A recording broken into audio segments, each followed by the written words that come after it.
Good morning Mindanao.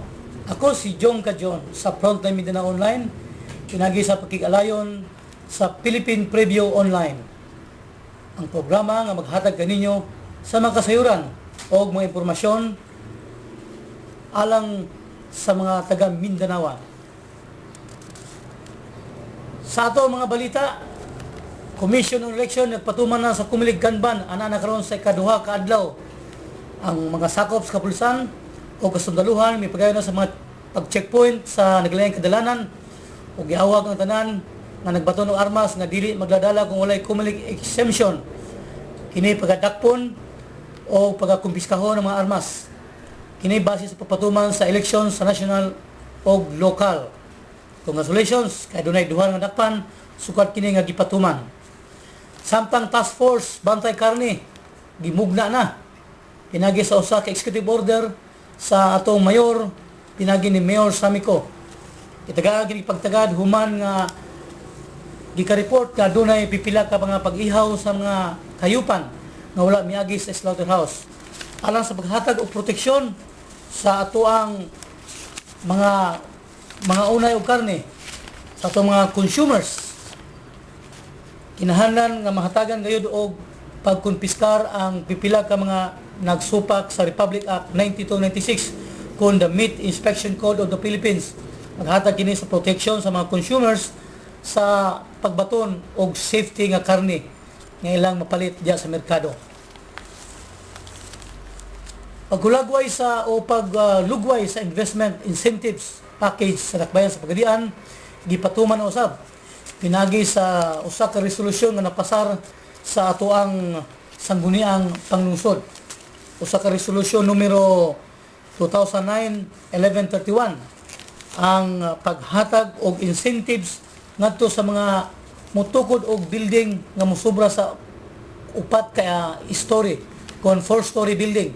Aduna kini tax exemption nga ilang madawat aron paghatag og kalambuan sa dakbayan sa Pagadian og sulod sa 5 ka tuig maka-avail kini sila sa dili pagbayad sa buhis. Congratulations.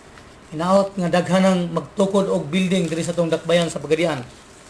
Sa uban pang mga nagbagang balita, ni daghana ang turista dinhi sa dakbayan sa Pagadian. Mukabat na kini sa 119,924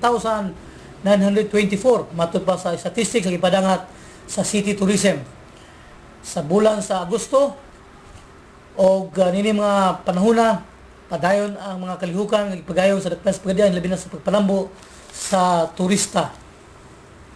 Bagong barko ang gilauman nga ipagayon sa pag-operate diri sa dakbayan sa Pagadian kining gitawag og roll-on roll-out Roro vessel.